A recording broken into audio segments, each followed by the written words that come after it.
All right, We're live. We're good. All right, guys. Let's go. All right. All right. So Tommy, man, you to Americans who don't know you, because I think a lot of Americans, it was Steve Bannon, Yep. who was working with Trump in the White House, he referred to you as a hero. What's your relationship like with Steve Bannon? I'm grateful to Steve Bannon. So basically, I started my activism in 2009, where I'm from a town called Luton Town. Luton Town is 30 miles north of London. When I was born in 1982, there was one mosque. There's now 45. So I've watched the demographics change. I've watched the aggression, the hostility from the Islamic community. I've also seen, because Luton's one of the most multicultural towns in Europe, it has people from every background. And there was one problem, and it was the Islamic community. They wouldn't integrate, wouldn't assimilate. There was obviously not every Muslim. There were some beautiful people, some people I love that are Muslim from that town. But per se, there were problems. I started an organisation called the English Defence League. We took to the streets, protesting across the country about issues that everyone else was too scared to talk about. This is going back to 2009, so this is way ahead of the curve of what people are talking about now.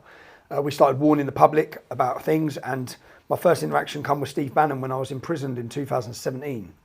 I was outside a court case in Leeds, and I was discussing the fact that there was 30 Muslim men on trial for raping hundreds of young English girls.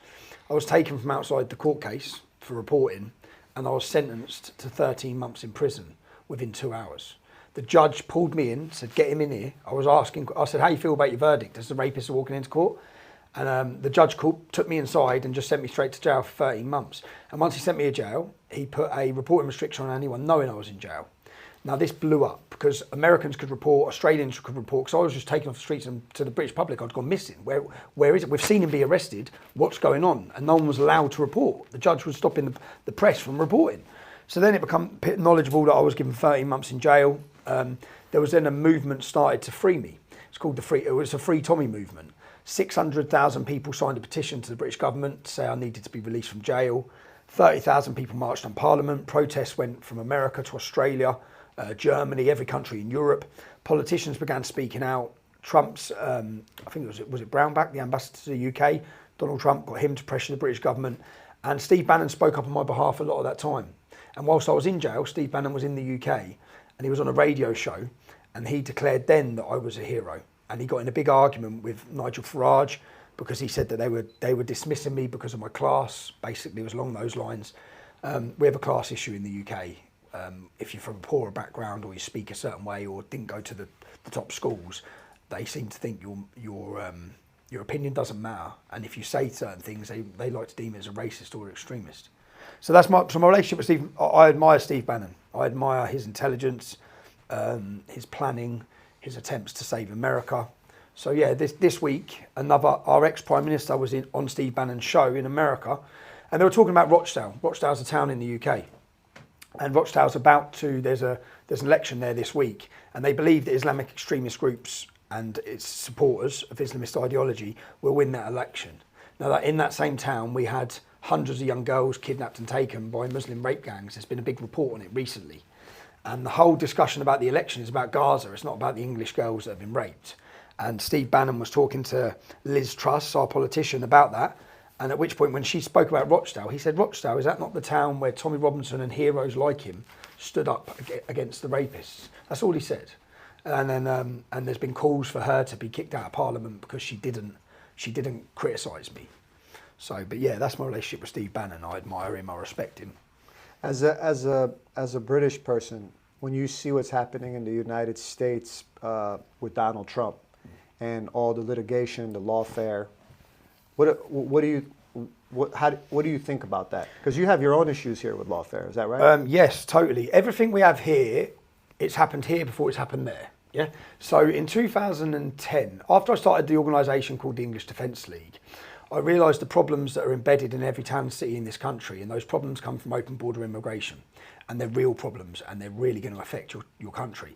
So in 2009, I attempted to fly to New York. I was stopped at the airport and I was deported, and I was told straight by the people at the airport, by the security, that the British had told them not to let me in.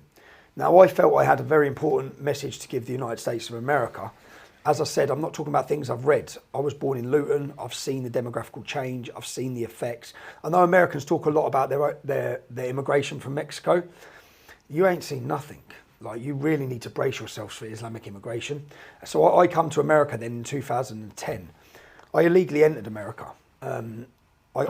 Mexico? No, I took my friend's passport. Oh, okay. And I got to JFK and I got out of the airport on September the 10th. I come to speak at an event in New York, an event organised by Pamela Geller, and I gave a speech called A Warning to America. And what I explained is that I only wish that someone come to Britain 30 or 40 years ago and warned us through experience of what will happen with Islamic immigration. And not just what will happen with the problems from the Islamic community, but the way your government will pander to them, the way their block vote will become more important to yours, the way they will have such an influence with such low numbers. So I went to America and gave that, and everything I've predicted. So at the time of my activism in 2009, I was hated. 2010, hated. 2011, hated. I was called a fearmongerer, that I'm making things up. Now, everything I warned about and everything I said has now been proven to be correct. There are gangs of Muslims in every town and city literally being given permission to kidnap and take our daughters, rape them, torture them, murder them in many cities. The police stood idly by. There was conspiracy of government, church leaders, political leaders, religious leaders, all of them conspired together to suppress this crime and to facilitate and accommodate it. And the reason now being, in 2015, the government done a report in a town called Rotherham, where the report actually identified 1,400 young girls were raped by these gangs, just in Rotherham, in one small English town. And it found that the police were fully aware of it. Every institution that was there to protect the children were fully aware of it. The reason the police didn't prosecute or arrest the men, they didn't even arrest the men, was the fear of being branded racist. So you have to say that out loud if you're American, you have to really think about this. Officers, entire police forces, entire government bodies, the fear of being branded a racist paralysed them in their action and they stood by and watched as a generation of children were tortured and raped. They were more fearful of being called racist than doing their job. And if anyone ever asks you what is the power of political correctness, that is the power of it. It paralysed our entire country. And it continues to do so. How many people speak freely, really? Not in our country, you can't speak freely. And you lose your job, there's threats, there's violence. I say, we talk about free speech and it's never been free. It's never ever been free. So many people, millions of people have died and sacrificed in order to preserve and protect. So we have freedom of speech. But it's not free if it has consequence either. And it has big consequence now. If you speak openly and honestly, and to get you back to lawfare, I've faced lawfare. Since my activism in 2009, there's not been one single moment of my life since that point that I've not been awaiting a court case in prison. I'm sat now, I'll be in jail next month. Do you have, in the United States right now, we have something called pronouns, where a man can identify as a woman, you can identify as a cat, you can identify as whatever. Is that big here? It's in huge. the British? Well, it's huge. The reason it's big here, and the same reason it's big in America, is because it's being pushed by the same people. This isn't a mistake. None of this is a mistake. This is organised, it's orchestrated, it's coming from the top. So you have pronouns here too? We have pronouns here now. So all the big corporation and companies are now forcing their employees to put their pronouns on their badges, on their emails. As I said, it comes from the top, it trickles down. It's about polluting and destroying the next generation, confusing them, creating weak, feminised men. A generation of lost children are coming. Well, if a man identifies as a woman and he rapes another woman, would you call that rape or just a cat fight? Well, it's like I say, well, what jail is he going to? Like, it's a man. And the fact the newspapers report them as women, and the fact that this mental illness and this, we're even accommodating it, facilitate. We're even discussing it. Yeah. But do you know, in my son's school, there are now near on 60 children who are in the process of transitioning. In my son's school, 60 who are in the process of transitioning, and they are giving drugs to young children that will forever damage them. And when they forever damage those young children, not only have they created a weak member of society anyway, but they've created someone who for the rest of their life are reliant on big pharma feeding them. Yeah, with continued drugs. It's like a business that they do not care that they're destroying an entire generation of children.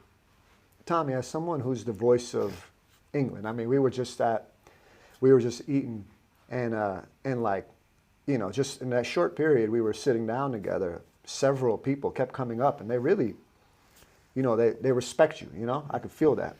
So, do you think it's bad if a woman has a dick? A woman doesn't have a dick. That's impossible. So we shouldn't even entertain it. A woman doesn't have a dick. You mean you've got a man who's confused, or he's a paedophile, or he's a degenerate, and he wishes to call himself a woman, but I'll never call him a woman. He's a man. You've taken a pretty big stance on Israel. What do you think it is that has made you so empathetic to what's happening in Israel as a British man? Do you feel your country is under an invasion? We are under an invasion, I don't think. So is your country. The United States is under an invasion. The entire West is under an invasion. It's an orchestrated and organised invasion. It's planned. When we talk about Israel, because I get a lot of flack for being pro-Israel, I get a lot of flack. I ask a lot of people. So when people are pro-Palestine, yeah, I ask them, have you been there? Just a simple question. Have you been there? I went to Israel. Yeah, I went to Israel. When I went to Israel, I paid young Arabs. I was leading the English Defence League at the time. I was the most vocal anti-Islam voice in Europe. Yeah, the most hated, yeah? The most famous person who speaks against it. I went to Israel. I met young Arab Muslims, and I paid them to take me into a Fatah-controlled refugee camp. I've got videos of it. Yeah? So when I went to Israel, you know, you get to the point, says, I don't know, do not pass here. You know, all the places where you can't go. Yeah? Yeah. I just went and thought, well, that's where I want to go. Yeah? Yeah. I want to go there. I want to hear. The reason I went is because I went and spent time with Jews. I went to the disputed territories. I went to ask people and understand what's going on here. Yeah. And to hear their voice. So I wanted to hear the Muslims' voice. Yeah? I wanted to meet the Muslims in refugee camps. So I'm walking around this refugee camp with this fourth generation refugee, and I keep saying, who's oppressing you? Yeah? And I'm expecting him to say Israel. And he says, the Palestinian Authority. I said, the Palestinian Authority, what do you mean? And as we're walking around, I've got the video, there's all murals on the sides of these buildings and houses. I said, who's she? He said, she blew up a bus in Israel. Yeah, okay. So she's a terrorist. Right? Who's she? But they didn't call them terrorists. They called them he called them martyrs. Yeah. Who's she? And I went, who's he? And they're all famous people. They're all people who have left this refugee camp. They've gone on to kill.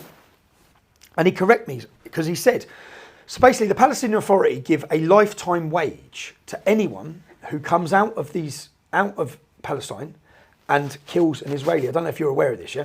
So they kill and I said, so if you could leave this camp and kill a Jew, and he said, no, not a Jew. An Israeli. I said, what do you mean? He said, it doesn't matter if it's a Jew or not a Jew. Yeah? If you leave this camp and kill an Israeli, the Palestinian Authority pay you, say, the equivalent of £5,000 a month for the rest of your life. So as I walked around this camp, he kept saying, don't fund Free Palestine. And I'm thinking, this is a Muslim in Palestine, yeah? Fourth generation refugee. And out of everyone I met on that trip to Israel, I related with him more than anyone else I met. He was like me. Yeah, I'm from a poor town. Yeah, working class town. I related with him. I got on with him. And as I walked around, I said, he said, because I think Palestine had 2 or 3 times more money than Germany after the World War. Yeah, but in the refugee camp we was in, I said, where's the park? And I was playing football with the kids. Yeah, I said, where's the park? He said, there is no park. I said, how can there be no park? Yeah, the amount of money that comes into it for these refugees. And he said, he didn't know my name was Tommy. He said, listen, we will forever be refugees. My children will be refugees. There will be 5th, 6th, 7th generation refugees because the Palestinian Authority will forever keep us as refugees. And you know, he said, because the money they receive for us, yeah, and they don't spend the money on us, they spend the money on weapons. And he's telling me this, and I recorded all of it. And when I got back to Israel, when I got back to Safe Zone with him, I sat down with a camera like this, and I said, can I tell you who I am? And the camera's on him, and he said, who are you? I said, have you heard of the English Defence League? He said, yeah, I have. I said, I'm the founder and leader of the English Defence League. And he was shocked, and he seemed upset, and he was like, why? I said, because I had to hear from you.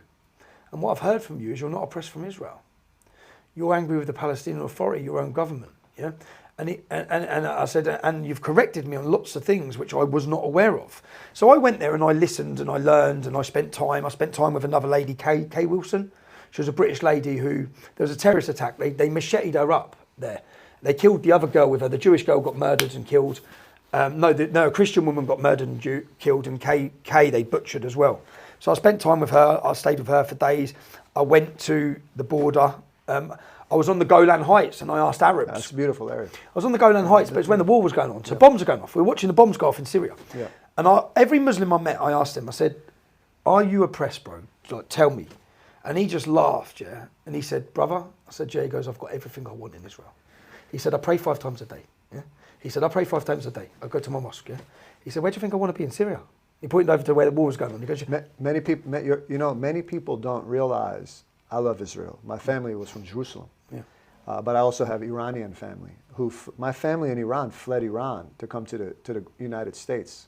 We were talking about this, but an American saved my grandfather's life. His middle name was Muhammad. He married a Jewish woman. The last name, her family had Cohen. And back then, Iran was a rich country. We had a great relationship with Germany, Israel, the UK, United States. We fled that horror. So today, what you're seeing is a hard left that has largely romanticized the regime in Iran, which is really just the most oppressive, pretty crazy. Most oppressive, the most abuse of human rights, the abuse of women. The only real feminists that I've witnessed, that I can remember in my life, are the women of Iran.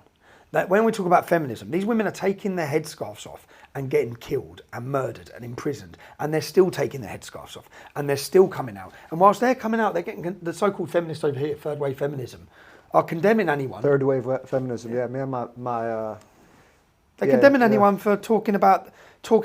It's like they're calling us extremists, and they're all putting on hijabs for the day. It's like these women are dying to take their hijab off. Here you are romanticising again the oppression of women. My friend Warren actually studied about third wave feminism. It's actually real. That is a very real concept. They just hate men. Yeah, there are a lot of Arabs in Israel that do well, and there are a lot of Arabs in Israel. A lot of people don't know that. There's 2 million Arab Muslims in Israel. I agree with you on the dangers of Islamic immigration. In college, an Indian guy moved into an apartment next to me, and every night he would make curry, and it really smelled like shit. And Tommy, it got to the point where no woman would want to come and sleep over. So honestly, I agree with you on the dangers of Islamic immigration. Oi, I love a chicken korma, man. Yeah. Even though it was created here as well. We created the chicken tikka masala in Scotland, didn't we? A lot of people, just so you guys know, Dale Hardiman, a mutual friend of ours, he said Tommy and I would get along, and he nailed it, I think. Yeah, I think he nailed it. So, so let me ask you this. What do you think Israel should do to protect itself, but also have a good relationship with the Palestinians? What would you tell Benjamin Netanyahu? Well, what I'd ask is, say we have England and we have Scotland, yeah? So, on the border. So we have England and we have Scotland. You have IRA too, right? The IRA is Ireland, yeah? Oh, Ireland. And they're gone now anyway. They're gone? They're gone, yeah. Do a lot of those guys like you? Because it seems like everybody likes you here. No, so crazily enough, so my mum's Irish, but the IRA would hate me. Yeah? The Republican side, that side would hate me because I'm pro-British, I am British, I'm English, even though my mum's Irish. And actually what's happening is the Sinn Féin, the political party of the IRA, are the ones opening the borders, and they're actually Marxists. They call themselves nationalists, but they're not. They're pro-open borders. They're the ones flooding Ireland at the minute against the interest. So for the IRA fought a war for 100 years, British out, everyone else in. It's like British out, Africa in. British out, Somalia in. It's insane. Yeah? What's currently happening now in Ireland is insane. I think there's a mass awakening going on there. People that their leaders are working against them and working against their interests. But yeah, I always look at it compared to, I say to English people, so England, Scotland, right? Now imagine Scotland elected a government, because this is what happened here. Imagine Scotland elected a government that says on their manifesto, because on Hamas's manifesto, it says the final day of judgment does not come until all the Jews are dead. It doesn't say the Zionists. So say Scotland elected a government that says the final day of judgment does not come until all the English are dead. And 48% of the Scottish population voted for them. Yeah, so literally half of the country voted for them. And then these fuckers in Scotland keep firing mortar propelled grenades every day into England. And as you're trying to enjoy your life, you keep getting these rockets blowing up on your house. And innocent people, they're not going for military targets or police stations. They're going for families and blowing shit up. What would the English people be saying? We'd be saying, fucking blow them up. Get rid of them. And what we'd certainly be saying, get rid of that Scottish government, yeah? So, and then, imagine this, that they come over the Scottish border and they just grab kids and women.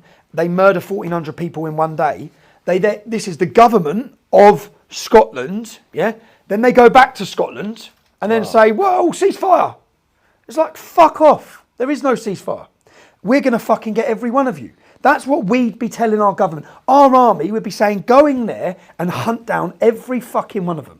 Get every last one of them. Yeah, that's what we'd be saying as Englishmen. If we had to watch videos, I've watched the videos. If you haven't, and you're one of the people that keep being an apologist for Hamas or the Palestinian cause, watch the fucking videos. All right, watch what they've done. There's a video of one woman getting raped with her kids next to her. They're all raping them. Yeah, so they're raping them. If you go through the records, raping them with knives, with weapons. And this isn't just what the thing that people don't understand, or when you go back through.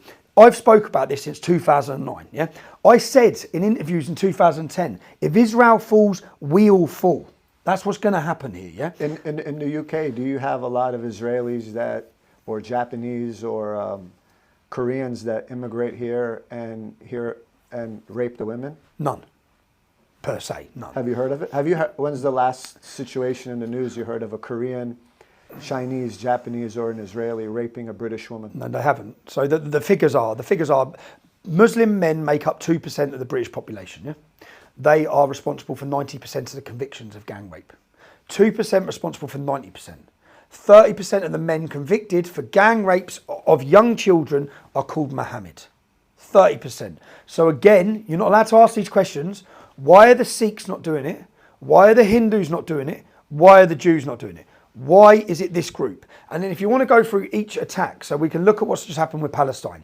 When they done the Bataclan Theatre attack in Paris, which again was refugees into Europe, when they done that, they had them inside this theatre for hours, yeah? They stood and they lined them all up and they made them watch one by one as they cut off the men's genitals and then they put them in the next one's mouths. They took the women and they raped them with knives. In the Kenyan massacre, in the shopping mall, they've done exactly the same, yeah? So what's happening in Palestine and what the Palestinians has done is no different to what ISIS done. It's no different to the attacks that happen in Europe. It's the same ideology. Now, Hamas's leaders have already said, and I try to again say to people, to the people who are on the Palestinian cause, yeah? Or to the people who just don't like Israel or don't like Jews or any of this, I try to say to them, like, think about it, yeah? Look how emboldened they become after October 7th. Look how confident they are on the streets of every Western capital. All of our capitals, it's not theirs, it's all of our nations. Look how confident they are in calling for the gassing of Jews. Look how confident they are in flying the ISIS flag, the Hamas flag, every terrorist symbol going. Look at the hate and venom coming out of them. And that was with killing 1,400. Do you think, because there's been plenty of opportunities here, do you know the 7-day war? You know the surrounding Islamic countries? Do you know what they told the Israelis? They told them, the leaders come out and give statements. We're coming for your women and children. We're going to enslave them. Yeah, because whenever Islam goes to war and Muslims go to war, part of the Quran, which is scriptured and tells them, they can take the women as war booty, as sexual slaves. So imagine being an Israeli, imagine being a Jew in Israel. You're surrounded by all these totalitarian, Sharifadrian shitholes, yeah, and what they're telling you is, we're going to come in and rape all your women and take them. You're not going to mess around. You're not going to play about, yeah. And Israel won that war. Now that is what they seriously face. Now, again, if they killed 1,400. What does Europe think if, say, Hamas was successful and all these jihadist groups around them were successful in taking Israel and they massacred the Jews? Do you think they're stopping there? Really? They want a worldwide caliphate. This is not about land. This is about killing the Jews because the scripture tells them to kill the Jews. And what they want is a worldwide caliphate. They want here. They want Britain. They want Britain. They want the whole of Europe. They've been attempting to conquer Europe for 1,400 years. The Battle of the Gates of Vienna in 1683 was on September the 11th. Do you want to go back and ask them what it was about? Was it about land? No, it was about Islamic conquest. Okay, if it wasn't for the Battle of the Gates of Vienna, for the Polish Fusiliers, if it wasn't for that, there would be no Christianity.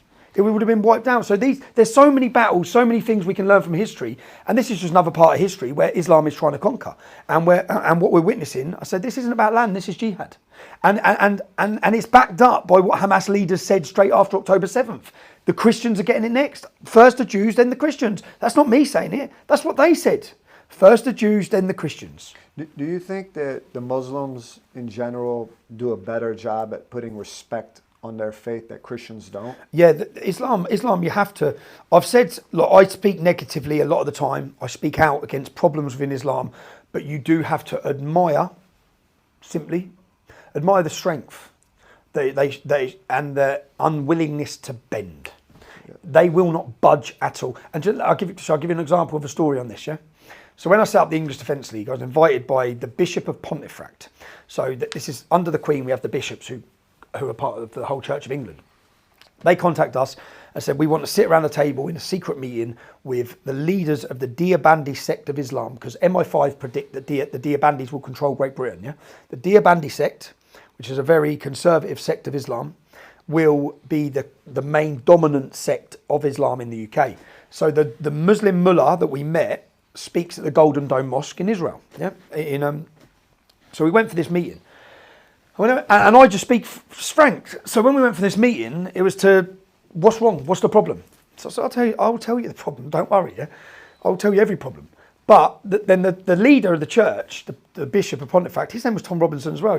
Actually, he said, so we try and bring everyone together. He said, so we had a Christmas event together with the Muslims. I said, what, you had like a Christmas dinner? He said, yeah. I said, did you have wine? And he said, no, we didn't have wine. I said, so you had a Sharia-compliant Christmas dinner? You had a Sharia-compliant Christmas dinner. Why didn't you have wine? What, because they don't like wine? I said, what? They don't bend at all.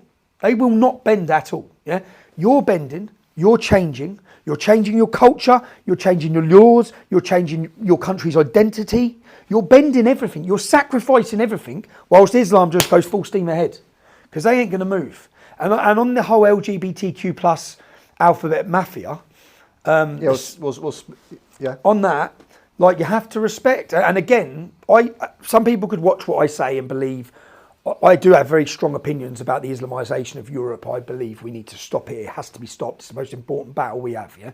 Now, what about the LGBT though? The LGBT. So basically, in a school in Birmingham, which is a massively Muslim populated town, like majority Muslim, that's one of their biggest cities in the UK. In a school in Birmingham, there were some children. One of the Muslim children come home and said, it might have been a boy, and said, "Daddy, I can be a girl." And he said, "What?" So I can be a girl. Yeah. So the dads looked at what's going on at school. So the Muslim parents have then got upset, and they've all started protesting outside the school. Now the media called them extremists. Now, and started condemning all the parents. So I started looking at what they were talking about. And then I looked at the person in charge of education for LGBTQ. I can't remember their name off the top of my head now. The person in charge in the area of Birmingham, so the person who was pushing this into the education system, I found a speech they give 5 years prior. And in that speech, they spoke about smashing heteronormativity. So they say that smashing heteronormativity. So this person wants to smash the idea of men being with women. Break the family, yeah? That's what they want to do. And here they are now 5 years later in charge of the education system in this city. So while saying it's about inclusivity, what we're doing is it's about inclusivity and diversity. No, it's not, yeah? You've got your agenda and you're trying to enforce it on children. So with the Muslim community, I watched what was going on. Real quick. If you had a son and he turned out to be gay, would you throw him in the trash or learn to love him? No, I'd love him, yeah. Of course, I'd love him, yeah. But if your son turns out to be gay, there's a difference between your son turning out to be gay and being 7 or 8 years old and having it forced in his head that he can be anything he wants, yeah. And if boys are boys, girls are girls, yeah. And a child at the age of 8 and 9 does not need to be sexualised or having these discussions. Now, when the Muslim parents done that, I drove to Birmingham and I knocked on the Muslim geezer's door, yeah. So I knocked on his door and he's opened his door and he's, Tommy Robinson, what are you doing here? I said, I come as a father.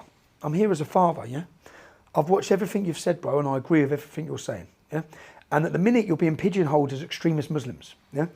There will be no better message to send than us aligning on this issue, Yeah, we need to, because I think whilst I speak about the threat Islam poses, there will be no better community to ally with on preventing the LGBT plus mafia indoctrination of children than the Muslim community. Yeah? They will not budge, yeah, and you have to respect him on that. And I've heard Andrew Tate talking about this as why he converted, and etc. He said and he messaged me. You know when he converted, he messaged me saying, "Yeah, Yaks." That's what my friends call me, who grew up with me in Luton. Yeah. He said, "Would you rather your son come home a Muslim or a tranny?"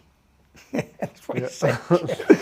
From school, he said, "If your son come home from school a Muslim or a tranny," I said, "Neither. He's coming home neither. My son knows what he is. Yeah, I'm not letting the education system bring him up, or TikTok bring him up. I bring him up. He has my values installed in him." Well, you were talking about third wave feminism. Third wave feminism has women thinking they could literally just say anything they want and not get punched in the face. Do you agree? Do you agree? Do I agree with what? With that part of third wave feminism? I think third wave feminism needs to be. I think it's a big problem. I think that men are superior at certain things and women are superior at certain things. Yeah. But you have a good relationship with Andrew Tate. Yeah, I do. You guys are both from Luton. We're both from Luton. Look, I am troubled immensely by his conversion. I'm troubled immensely by the comments he's made on social media. They're very damaging. They're a risk to the next generation who listen to him. I believe he has spoke about escaping the matrix. So he's escaped the matrix, but you sign up to something like Islam that you can't leave. If Andrew Tate turned around tomorrow and said, "I'm not a Muslim anymore," he's in more trouble than me. Yeah? He's in more trouble than me. He's got a bigger target on him than me, because you can't leave Islam. Yeah, it's punishable by death. Many people will want to kill him. So that's not freedom. So you can't talk about wanting freedom and escaping the matrix, the slavery of the matrix, to join the slavery of Islam. And I've never heard Andrew. I believe Andrew is in a very difficult position. I believe that he must be under, and must have been under at that moment in time, immense pressure. What was your first impression of Andrew and his brother Tristan when you met him in Luton, before they became famous? I found them hilarious from day dot. So before they become famous, just so people know, yeah, Andrew Tate has always done what he does now. He's always been provocative, and in a funny way. I watched a message. It was Christmas. No, it was Mother's Day, and he put up on Facebook saying, "Oh, did you ring your mum this morning and say I love you, mum? Did you send her a card? Did you give her flowers? Did you take her for dinner?" And he listed all the things you would have done. Yeah. So everyone's going, "Yeah, I've done that. Yeah, I've done that." He goes, "If you did, you're a fucking loser." Yeah. He goes, "You're a shit son, right? You're a shit son." He goes, "You know what I done?" I said, "Mum, how much you earn a year?" She's 25 grand or whatever. He goes, "Yeah, I sent her 10 years' wages." I said, "Retire, mum." He goes, "That's what a proper son does." Yeah. So and the comments are just everyone. And the comments, everyone's going wild, man. And I'm sitting there laughing because he's just trolling everyone. Yeah. He's just trolling everyone. And but I got on Andrew. So you know Hardiman, yeah. Hardiman's a very well respected lad in Luton. Yeah. Ex-Royal Marine, very intelligent. Yeah. He went from Royal Marine to MMA fighter to osteopath. I take judgment.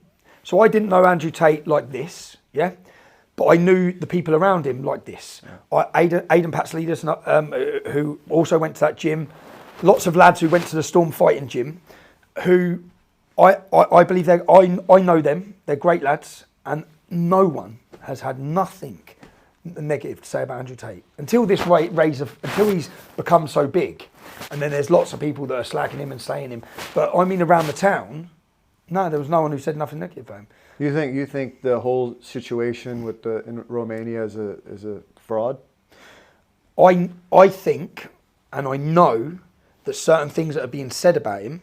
There was one gentleman who. There's an organisation called Hope Not Hate. I've done a documentary on them. Yeah, there's an organisation called Hope Not Hate. Now, Hope Not Hate pay people, blackmail people. They're like a dark, seedy organisation that operate. That do the things the police can't do. The police can't come and pay you to say something in court. They pay you, yeah. And then once they've paid you, you write your statement. Then the police take the statement. So they make sure no one gets their hands dirty. They pay you to lie to the media. They don't just pay people; they blackmail them as well, yeah. So and they are up. I believe they're MI5 pushed, yeah. I believe they're security services. Now, I know that someone who was under the influence of Hope Not Hate This lad, he's in my documentary. He was being blackmailed. One of them raped him. Yeah, I've got covert recordings. Someone within Hope Not Hate. Hope Not Hate are in with my government. Politicians lead this group. Yeah, I mean, like, I've done a great expose. It's called Hope Not Hate Exposed. You should watch the documentary. Now, I went to Romania to see Andrew Tate, and I went with other colleagues. Now, when all this blew up, one of the colleagues come out, probably under pressure from Hope Not Hate, and said that whilst he was in Romania, which is when I was there, that Andrew Tate had raped a girl that was with us. Now, I can only speak on what I know. Yeah? When I come out of my hotel room in the morning, that girl come out of Andrew Tate's hotel room, and she stood on the door and kissed him, and they were snogging and kissing. Yeah. So I watched this personally. Right. I watched her kiss him, snogging him, got back in the car, messaging him. I believe she went back out to see him. Yeah.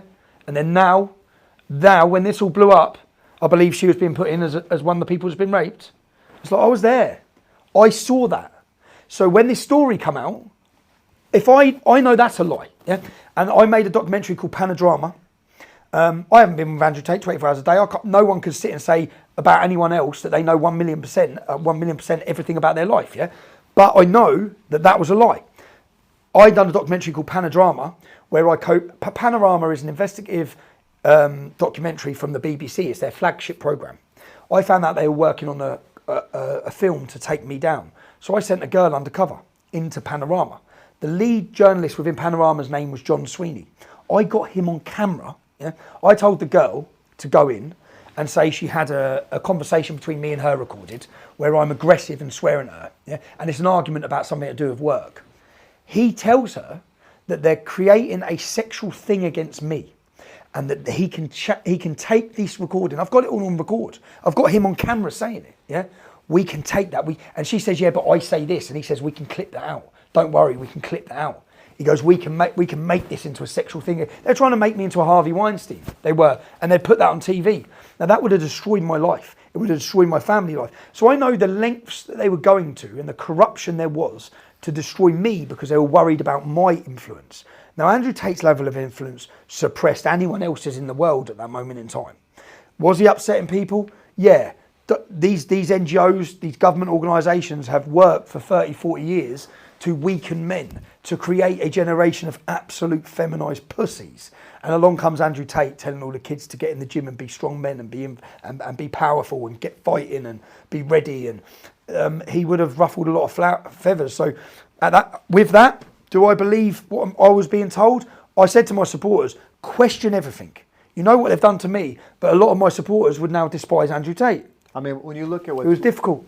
Well, we were talking about lawfare in New York, my city, New York. Donald Trump now has this hard left prosecutor. Basically, she got her job because of a quota. You know, we have these programs called DEI. Yeah. Which Diversity, equality, inclusion. Which is a complete joke. So basically, we have an unqualified DA who didn't deserve to be there. She's there. Now she's making a case against Trump, which basically a lot of real estate developers have done what he's done anyway. You might as well go get, another million of them, So now they're saying... No one lost money. Yeah. So now they're basically saying this guy has to put up, let's say, $40 million or whatever, bail to not go to, let's say, jail. So now let's look at Andrew Tate. Look at the financial damages they've done to these two young men. But with Trump, you could say it's because of an election, a presidential election. What do you think the real reason is that two, objectively speaking, I'm not gay, but I'm just saying, two handsome, athletic, intelligent, successful men would do something this silly? What do you think the real purpose is with the Tates? For them, well, everyone who is promoted on TikTok, Instagram currently. And you know them. You're from Luton. Yeah. What do I think their purpose is? Yeah, why do you think they're really... Who's pushing this against the Tates? Against them? Yeah, in Romania, for example. In Romania, but it's not Romania, is it? It would be the United States. Romania would just be doing what they're told to do, I believe. I know that some of the girls... I think that many of the influencers who are pushed forward as influencers, so they don't just organically become influencers on TikTok and social media. It's all transgenders now, yeah? It's trannies, right? It's trannies or it's gays. The people they want talking to your young children are not physically fit men who are telling you to escape the education system, to not be slaves in the industry, to try and think outside the box. So I think that they would have upset a lot of people, Andrew and Tristan, and also they can't allow them to be a success. They cannot allow that. They cannot allow that. And what I said to Tate is that, so you know you're talking about Donald Trump.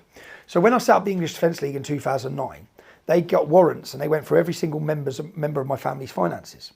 Now what they've done, the British government did, and the police, what they've done is they went back 6 years and they found a house. So my brother-in-law, who was an apprentice for my company, he bought a house in 2004, yeah? Say it was 2004, bought a house. Now that house was £60,000. To get the mortgage, in the UK, we have self-certification mortgages. So as long as you put down 20%, they don't ask for proof of how much you earn, you write how much you earn. So he said he earned £20,000 a year, but he actually earned £10,000 a year. So he buys the house, he does the house up, he sells it. 4 years later, yeah? 4 years later, they raid him, nick him, they nick me, yeah? Right? They get us into court, they prosecute us on mortgage fraud. And what they say is because he lied on his form, yeah? Even though the mortgage company were paid back 100%, yeah? Even though it was 4 years prior, because he lied on his form and he got a mortgage to buy this property, when the property sold, yeah, that money becomes the proceeds of crime. So the money then goes into another property deal, yeah, from the mortgage where he said he earned more than he earned, yeah. They're paid back, buys another property, yeah. That is the proceeds of crime. They then hit us with a figure of, at the time, £125,000, yeah. So the mortgage company lost no money. Self-certification mortgages were encouraged by the banks. That's what they were there for. As long as you put down 20%, you can get a mortgage and buy the house, yeah. They done that. They then prosecuted. I was sentenced to 18 months in prison because he said he earned more on his mortgage form than what he earned. Yeah, that lawfare happened to me in 2010. So so what they've done with Donald Trump, he's like, no bank lost no money. Yeah, we just said the property value was worth this. It's literally identical, but they done it to me in 2010, and then they took all my family members on stupid little things like that, and then I had to plead guilty, right? Or my wife was getting put in court for tax. And obviously I live under constant, I've had 12 Osman warnings by the British government. There's 6 Muslims in jail now doing 30 years. They got caught with guns and bombs on the way to kill me. So I've had serious death threats. Al-Shabaab have named me to be killed. Terrorist organisations want me killed. I've had all these things. No, everyone knows what I look like. Yeah? I'm a target. If I walk out now down the street, I'm a target. Yeah? There's lots of videos of me being violently attacked. But no one knows what my wife looked like. So then they were putting her in court on tax. So when she walks into court, she's going to be as famous as me, or the media. So I then had to succumb for a case that they had no evidence on me, and I had to take a plea deal and go to jail for 18 months so that they'd drop all my family and let my family off the court. So that blackmail from the state, I've gone through it all. So I've been through the lawfare. That lawfare has never once stopped. Never once stopped. And the purpose of it is to set an example. So Andrew Tate, I said to him, bro, they are coming for you. Yeah? And do you know what they're coming for? Your money. Because once they say the first bit of money you made was the proceeds of crime, every bit of money you made from that point on with that money is the proceeds of crime. You're going to get hit for tens of millions, I think, yeah? And when you get hit for tens of millions, you pay the money or you go jail for longer. So I don't think they can allow him to get off of it. And people talk about justice. There is no justice system. There's a legal system. And I can give so many examples of this. For example, I spoke to you about illegally entering America.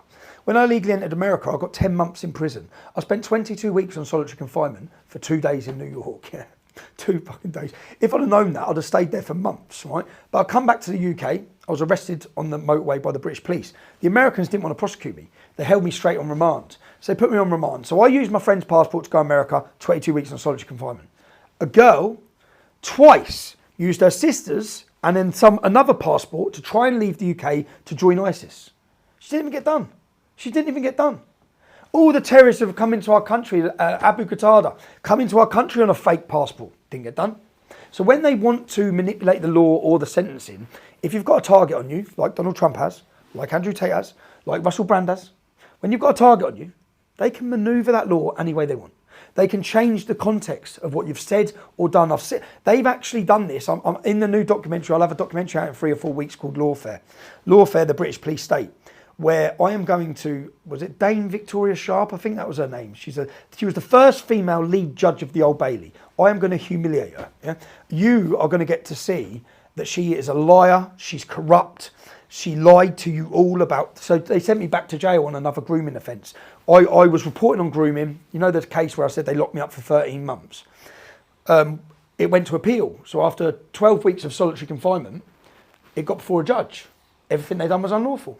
The words of the judge are, this entire case is flawed, let him out of prison. They let me straight out of prison. I lost 40 pounds in prison, yeah, of weight. Yeah, I was in a bad way. I come out of jail with post-traumatic stress disorder. I had all these problems going on. So I come out of jail, I'm out of jail. They then try to re-prosecute me on the case, the government do, on the same thing I've been released from, because everything they done was wrong. So then they took it back to court again. It went to the Old Bailey, the highest court in the land. The head judge at the Old Bailey just told the government, I'm not prosecuting him. Yeah? So I come walking out of court, there's thousands of people there, and I felt I'm free. Yeah, I'm freed. That's it, I'm freed. I produced the documentary Panorama. So this is the flagship program where I show their corruption. So basically, I got the girl to covertly record him lying, making up fake news, all these different things, being racist, being homophobic, everything they say about us. And then when they come to interview me for their documentary, they thought they were setting me up. And I had a screen on the wall behind me. So as all their producers are there, the first thing I asked him is, John Sweeney, the BBC, you're the biggest there is in the world, your programme, yeah? Would you ever tell anyone what to say in an interview, John? Would that be good journalism? He's like, no. I'm like, press play. And on the wall behind me is a covert recording of him saying, say this, and say this. And we have a deal that's on the documentary. Yeah? And then I say, would you ever make up sexual allegations against a man, John? No. Press play. Would you ever... And I went through... And his career finished, yeah? They never brought out the documentary on me. Now, I screened this film on a 50-metre screen outside the BBC's offices in Manchester. And when I put it online, it had 2 million views in 24 hours. And I'm showing this on the documentary I'm making now. Panodrama's produced. 48 hours later, I'm deleted from Facebook, Instagram, every single social media, YouTube, every single social media there is, clears me within a week, yeah? Then I receive a letter from the Attorney General, I'm being re-prosecuted. Now remember, the judge refused to take it. They replaced the judge, I've got the dates. They replaced the judge with Victoria Dame Sharp, the new female judge. I'm put before her on my case, yeah? On her first case, right? She sentences me to jail, sends me back to jail. Now what she says, and I've got the video, this is all, people will be able to watch this in the documentary. I'm outside court and I'm talking to journalists. And what I say to the journalists is, look, instead of following me, and then I cut in a video, so I was in London and I was with my family, and about half a mile away, I could see someone bloke in the bush, and he's got a long lens camera, so he's photographing my family. So I get in my car and I cut him off, and I block his car, and I get out of the car and I say, wait, what the fuck are you doing? And he rings the police. I say, who are you? And who are you working for? He's got his big long lens camera. He says, I'm a journalist. I said, all right, but the point I'm making is, journalists follow me. They've been outside my house. They've been outside my mum's house. They've harassed my whole family, yeah? So the point I'm making outside this Leeds Crown Court to journalists is, these men, 30 of them, have been on bail for 2 years. I've done my research and found out that they are still running chicken shops, yeah? They still have close contact with children going into the chicken shops. They're on bail for raping children in their chicken shops, yeah? So I say to the journalists, instead of harassing me, harass them, follow them, go find them, follow their families. That's what I say, yeah? When it comes to kids, you're seeing a lot of this stuff in the schools, right? This is everywhere. The indoctrination of the schools. Indoctrination of schools, but... With the kids in the British schools, it's like America. Yeah. They're teaching it, it's normal. It's normal, yeah. It's normal. But then when I say this in the video, what she done in court, she said, and I was sent to jail for calling for violent vigilante attacks against those men, the Muslim men. So when I sat in jail, I thought, well, I didn't do that. How can you say I've done that? Because there's no jury. I've never had a jury. You know, you think you get tried by 12 months. I've never had a jury. So I'm sitting there and I'm watching it, and I'm sitting in jail watching this video. And where I was talking to the media, they just cut it to me saying, harass them, find them, get them. So they took the bit of me talking to the media, and she's told the country, and so have the media, that I was asking my supporters to commit vigilante attacks. So as I said, this documentary is just to show you, I went off on one there, I'll continue to go off on one, but that's because lawfare I've experienced it for 15 years. The media are the weapon of them. So if we had an unbiased, fair media, they wouldn't be able to tell lies like that, because the media would say, well, he didn't say that. And the journalists would be questioning the government and the cause. But they just parrot whatever they want. And then people are sent to jail wrongfully.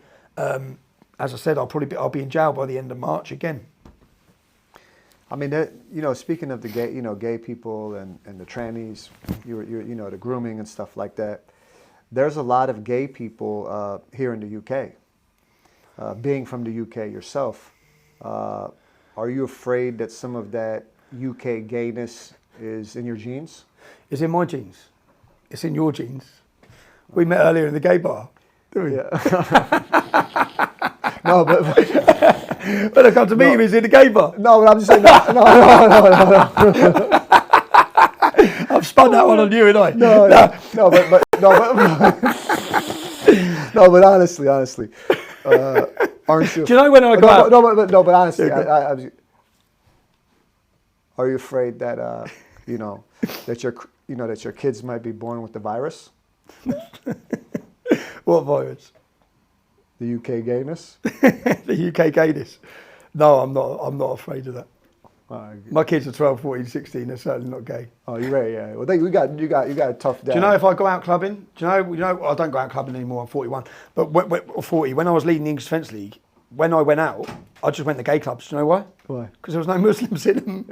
I could relax. I knew I won't go back and get hurt. So I'm a good-looking guy, so I always had to watch myself in there. But you're a pretty traditional guy too. You're not like a feminine. You don't wear like makeup. Like you're like a real. You're like a tough guy. I could sense that. You're like a traditional. Would you call yourself traditional? As I just in I would. Talks Men, of masculinity. Would you consider yourself a traditional masculine British man? Yes. Irishman? Englishman. Englishman. But you have an Irish also. My mum's Irish, yeah. But I'm an Englishman. Well, do you think it's okay for a man to ever put his hands on a woman if she cooked him a bad dinner? You ought to see the dinners I've had. I can't wait. Tommy, you're not easy. She's still alive. Yeah. Anybody who follows me on social media, I've showed you what Jenny used to cook like. I divorced her. That's why I divorced her. Yeah. I divorced her. Do you know how much shit I put up with her? Yeah. My ex-wife was a total saint. Yeah. And I was a total arsehole the whole way through the marriage. Could you name three, as a traditional man, could you name three good qualities about women aside from the fact that some could give good blowjobs? Yeah, they can. Well, my ex one couldn't, but I was going to say they can cook, clean, all the things that I don't want to do. Yeah. One more? I think that... Three qualities.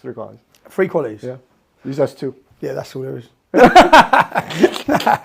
No, I think that women have a wonderful role to play, but I do think that we have separate roles, and I think women have a wonderful role to play. As mothers. I think every woman should be a mother. I think first and foremost, when you're talking about things, and some people would say that's misogynistic. It's like, no. First and foremost, the job is to be a mother.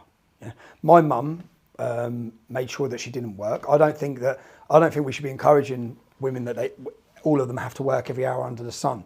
I think that when you have a child, that's your job. Your job is to be there for you.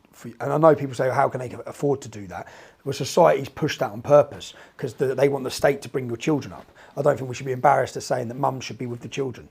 A mum should be at home with the children. And I made sure that the mother of my children, while she did work, she only worked when the children were at school. And I think that first and foremost, that's the most important role a woman can play in this world. What would you say to Muslims? Because in reality, there's a lot of moderate Muslims that love, for example, that have fled Iran. There are Muslims that come here from countries where they fled a corrupt government and extremism. Oh, I'd say they fled Islam. Huh? I'd say people who left Iran were fleeing the consequence of Islam being implemented on society. But what would you say to a lot of moderate Muslims who actually may understand what you're saying because they've fled from the Middle East, what would you say to them if this is their first? First time listening. Because there's possible a lot of those Muslims actually also would Arabs and Iranians would actually. I'd say that. Empathize with you. I'd say that I don't hate you. I don't hate you at all. I speak about an ideology. I differentiate between people and an idea. If you were to hate Muslim people, that's seriously wrong and seriously bad. But if you have a strong belief against an ideology, whether it be the Quran or whether you want to talk about Muhammad, then that's your God-given right, and it deserves every criticism, every mockery, all those things. So I separate Muslims, and I say I have love for Muslims. I want them to experience freedom. I want the Muslim women or Muslim girls that are born in this country. We've had 55,000 of them have had female genital mutilation. They're not experiencing the freedoms that young British girls should be experiencing. They should be free, and we shouldn't be ashamed of saying that. I would love every Muslim to be free from Islam. So I welcome every one of you. Leave Islam today. Right? I know it's difficult because you're mums and dads, but I know most of you don't actually believe in half of that bullshit. But your religion is not like a buffet. You can't take the good bits and ignore the bad bits. The bad bits are that bad that they should drive you to leave. And do you come and join us?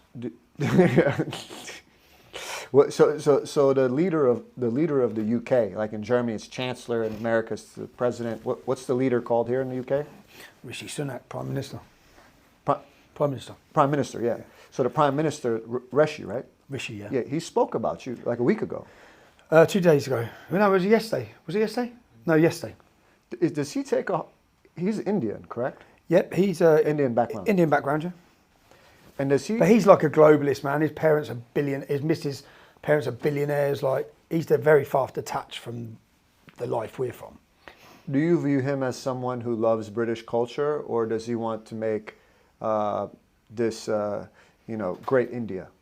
No, I don't believe he wants to make it great India. I just don't think he actually gives a shit about us. I watched a podcast today by Suella Braverman. I think Suella Braverman could be the answer to a lot of this country's problems. I think that she could reinstall faith. At the minute, there's a massive disconnect between the British public and politicians, as well as the police, the two-tier police in the Metropolitan Police Force. And I think that Suella Braverman could really lead this country in a great way. I think she's very strong. She doesn't back down, and I think that she cares. Whereas I don't think Rishi Sunak gives a shit. So yeah, my thing. So Suella Braverman was the Home Secretary who come out and made comments about the Metropolitan Police Force being a two-tier policing and acting favourably towards certain communities and being weak on the Islamist extremism, and she lost her job for that. Is there a lot of tension in the UK between Indians and that are not Muslim and then the Muslim community? There's tensions between the Muslim community and every community. So the members of the Muslim community targeted the Sikh community in the 70s for raping their daughters like they do ours. The Sikh community had to set up a nationwide gang called Sula Punjab, SP, where the temple men were put forward from each temple to protect the girls. So if a Sikh girl's kidnapped, because girls are kidnapped every day in this country by Muslim gangs, they're kidnapped, taken away for days, yeah, every day, in every town and city. I know that sounds incredible. People need to read the Rotherham report. They need to understand the figures. Again, as we're talking to an American audience, I made a 5-part series. It's called The Rape of Britain. You can find it on Rumble, where I sit down and talk to victims of these gangs. And each story tells one of the girls' stories. Now, Telford is a small town in the UK. It has a 1.7% Muslim population. This is the town that I focused on for my work to tell this story, because it's a small town. The police investigation in Telford identified 200 Muslim men that had been involved in the raping of the children. There's only like 3,500 Muslims in that town. Once you get rid of the women and get rid of the under 16s, yeah, you're talking about 1,000 Muslim men. Well, the police have identified 200 of them. We identified 254. The independent inquiry identified 350, roughly, yeah? That means basically the minimum of 20% and up to 35% of the Muslim men in that town were raping our children. We're not talking about a couple of men here. We're talking about astronomical numbers. We're talking about hundreds of thousands of young girls in this country have been raped, terrorised, and they targeted the Sikhs, but the Sikhs formed a resistance to it. Loads of Sikhs are in jail and have been in jail for fighting back, and they went for the next easy target. They started hitting the white girls. There's no resistance. Would you be okay with Muslims getting citizenship here if they respected your culture, traditions, and laws? Would I now? There are many Muslims here that I would not want to leave this country. who respect our laws, who are decent. But I believe you think that's a part of your reputation that's misunderstood. It's because I have such strong beliefs against Islamic ideology. And the reason I have such strong beliefs, and for some reason, you can't have strong beliefs against Islamic ideology without everyone saying you hate every Muslim. Whereas you can despise Christianity and it's celebrated, yeah? People can celebrated who are atheists and attack Christianity, and no one blurs the lines that they must hate every Christian. No one blurs the lines, yeah? They're allowed to do that. They then created, Islam is a protected ideology where they give it protection from criticism. And why should we criticise it? Again, for anyone, I sit and speak to Muslims. Most Muslims don't understand Islam. Most Muslims don't know much about Muhammad, really. Most of them. Most of them are born, I'd say they're cultural Muslims, born into it. Yeah, they might go mosque at Eid. Yeah, if they do, they might go on a Friday, right? And they might take the good bits, which is, look, if you can take some good bits of an ideology and it helps you progress your life and live a peaceful life, not drinking alcohol, certain values, charity, keep it families, because they're very family, community based. If you can take those things, then great. But you cannot ignore the growth of Islam, because what comes with that is the oppression, the separation, the segregation, the violence, the hostility, the rapes, all of these things, which are other fundamental parts. And don't people are like, yeah, well, Muhammad, Jesus. No, don't ever name them two together. Yeah, because Muhammad beheaded 600 people in one day, a Jewish tribe. I had a debate yesterday, 2 days ago, with a lady on a podcast. She's a Muslim lady. And we were talking about, in Islamic scripture, it talks about when Muhammad, 600 Jews have surrendered, yeah? And Kinana was the leader of the Jewish tribe. And he sets fire to Kinana's stomach. Muhammad does, because he was such a prophet, yeah? Sets fire to Kinana's stomach because he wants to torture him out of his gold. So he wants his gold because he's a fucking pirate, basically. Yeah, he's robbing his gold. So he tortures him. Now then he beheads him, right? And he beheads the whole tribe. Yeah, and they take the women as sexual slaves. Now Kanana's wife, Sophia, yeah, he marries her that night. So does anyone think she willfully married him? He fucks her that night. So he rapes her that night. Prophet, really? And then, you know what she said? She said that because, this was her argument to this, she loved him, she saw that he was the actual prophet. And I said, so hold on a minute, because her partner was sat there. I said, someone comes in right now and beheads your partner. Yeah? In what world are you actually marrying him that night and sleeping with him? Are you saying you would? Well, if I knew he was the actual prophet of Allah, I would. I said, you're just finding excuses for his barbarianism. He was a barbarian.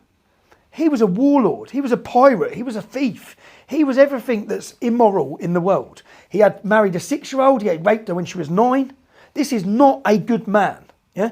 So if we have a society where our government are encouraging Islam, they're pushing it. We're allowing every mosque in this country to push the Quran. We're allowing people to be told that Muhammad is a great moral compass. And then we're scratching our head when bombs are going off and people are getting beheaded. You think it's the Jews' fault that this has happened? Everything's the Jews' fault. If it rains, it's the Jews' fault. Yeah. No, it's like, mate. I didn't say that. I didn't say that. He said that. I didn't say that. So that'll be cut and edited. I'm Jewish. If I say that, I'm a Zionist. I'm part how is October the 7th? Mossad. You say it. You're a British guy. How is October the 7th now being blamed on the Jews? Yeah. It's like you've twisted everything. Now it's the Jews. Well, would you blame, like Nick Fuentes? Yep. He's this a homosexual. No, he's a popular homosexual podcaster in the United States. I thought, how do we know he's homosexual? I thought he was a virgin. That's true. He might be. I don't know. He's known as Micro Penis Nick, and Micro Penis Nick has this theory that all the Arabs that have come here, for example, that have raped your women and disrespected your culture and hate your country, maybe they were sent here by the Jews. Yep. What do you think? I've heard the argument. I've heard the argument that the Jews are the people that certain Jews that have sent them, the Arabs, to rape your women. Make this country. And then they don't. That's not the only. The argument is that I've been hired by the Jews, to cause friction against the Muslims, because they want people to hate the Muslims. So I'm making people hate the Muslims, not the beheading of Lee Rigby, the blowing up of Ariana Grande, not any of the 19,000 jihad attacks that have happened or terrorist attacks that have happened since September the 11th. Nothing like that. Not all the rapes or all the terrorism or all the herring gangs or all the violence and all the racism and extremism. Not all of that, but me. I've been hired by the Jews.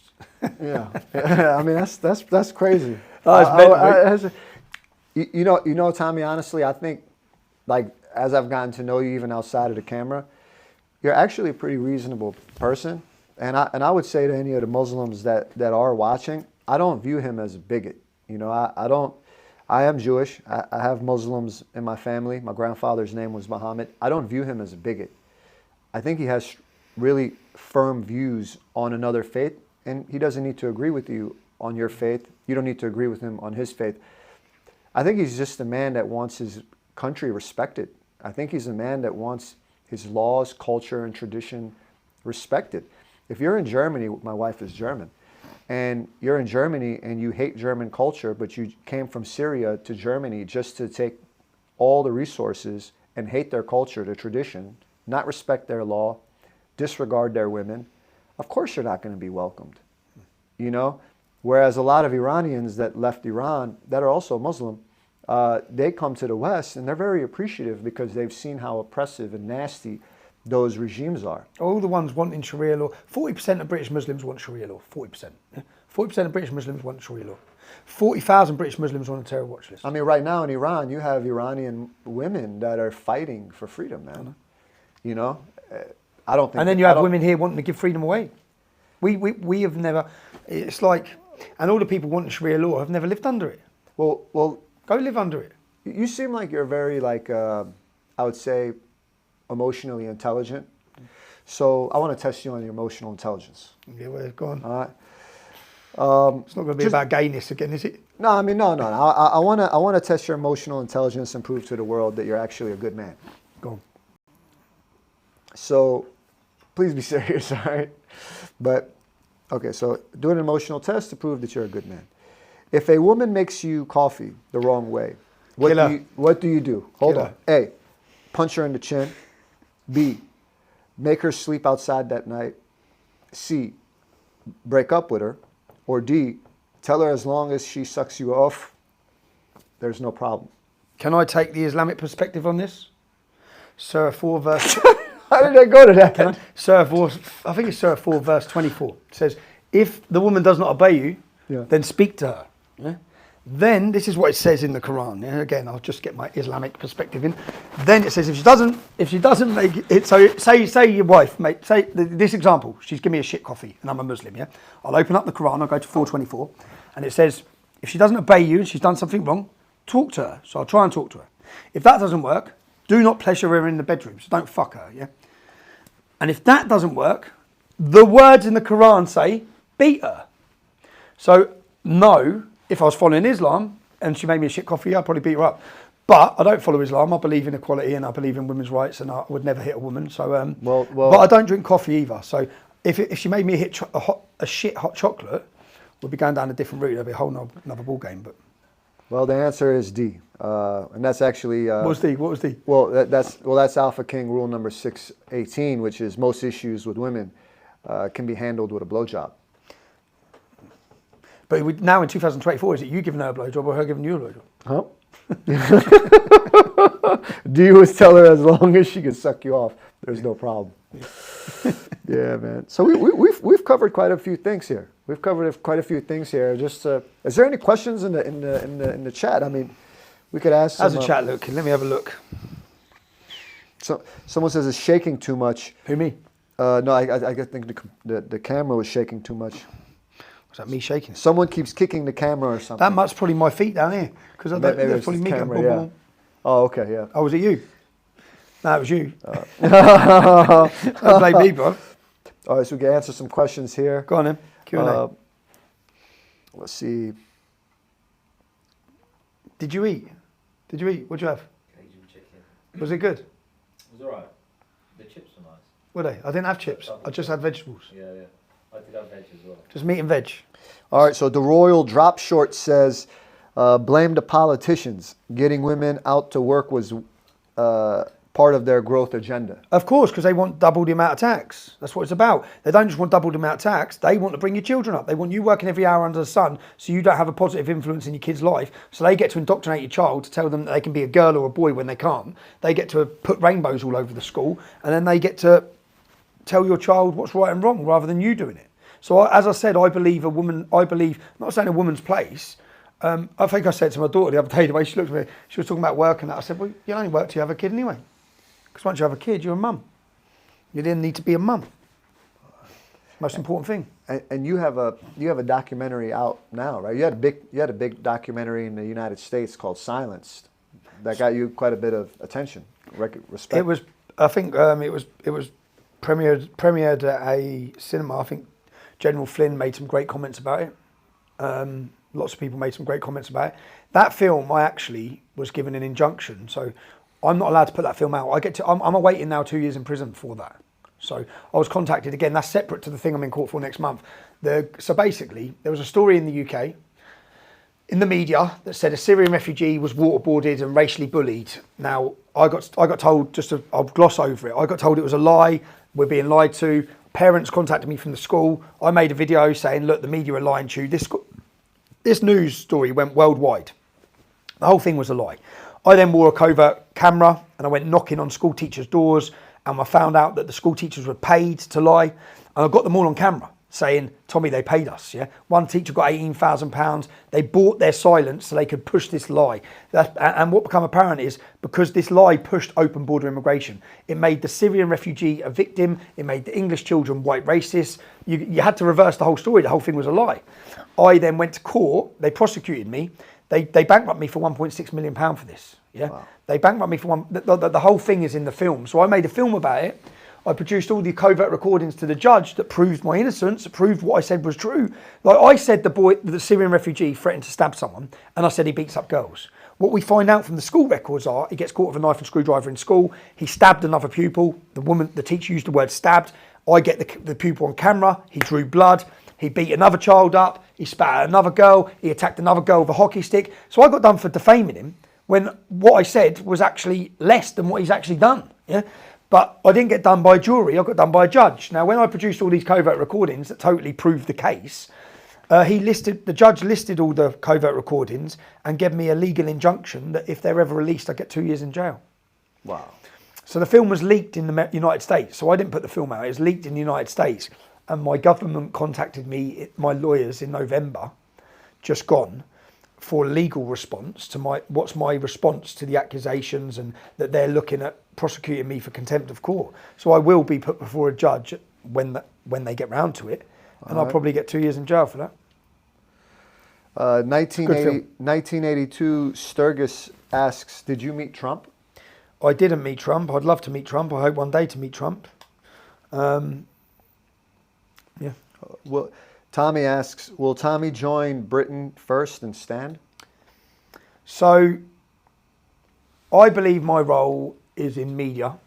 I'm passionate about media. I believe I can make people think down different ways and challenge their views. I've also had a close eye on Rochdale. Britain First and Paul Golding is far more political than myself. He's run a political party for so many years. I remember when I stood in Manchester for the European elections, I remember the difficulty in the whole other side of it. Going out and talking is great for me. Doing videos is great for me. Investigating things is great for me, but the whole political side isn't. So I didn't see that. But then I saw that Rochdale's about to be taken over by an Islamic party in the upcoming election. I said, if that happens, or by November, I'm going to go to jail and be back out of jail, I believe, by May. When I come out of jail in May, I'll assess everything. But I did look at the option and have had discussions with Paul Golding about the option of possibly standing in the election to take back Rochdale, or to, you see, if I was in charge of a town, I'd just walk into that town and say every one of them are leaving, yeah? In the sense of I will get every one of them out of the hotels. Because every hotel now is full of these migrant men. Women are being raped by the men in multiple cities. So they've bought them in Skegness, for example. They've filled all the hotels, and then the local woman's been raped by one of the refugees brought in. They should not be there. So I believe that things have shifted in this country and the public are ready now for the sorts of things I've been talking about for years. Time will tell. One more question here. Have GB News responded to you after the petrol bomb claim? GB News haven't. They never responded to me after the claim to where they said that I was throwing things at police officers. Again, a lie. Petrol bomb claim, a lie. The GB News are not pro free speech. They've never given me a right to reply, yet they continuously lie about me. I have a long list of people who I have already tracked where they're at, but I currently am not allowed in London because I go straight to jail. When I get the opportunity, there will be cameras in faces and I'll be asking questions. And so, where could everybody find you and get the new documentary and show you support? You can find me on Twitter, but you will have to put my direct Twitter handle in because I'm shadow banned. It's at T Robinson New Era. So you have to put the whole thing in because if you just put Tommy Robinson, it doesn't bring up my account. So although I'm back on Twitter, you can't find me, which is pretty frustrating because my work or my content, I believe a lot of the people in the British public would like to see it, especially the upcoming documentary I've got out called Lawfare, where I think I'll be in jail when the documentary gets released. People won't be able to find it. It's pretty infuriating. But yeah, that's where I am on Twitter. I'm on, and I've got Urban Scoop News Urban Scoop is the company I work for as a journalist. Yeah, and my Rumble channel, Tommy Robinson Official. So give me a follow. Well, thank you so much, Tom. Yeah, cheers, man. Thanks. Really, thank you. Yeah, thanks. All right, guys. Thank you all Thanks for tuning in. Please subscribe, like, and share, and check out Tommy Robinson.